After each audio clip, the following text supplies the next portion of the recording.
Listen. Story 18.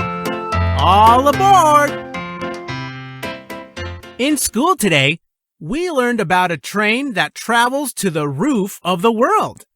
It travels from Beijing to Lhasa, high in the Himalayan mountains. That would be the greatest train trip of all. If I had one wish, it would be to take that train to the roof of the world. What a train ride!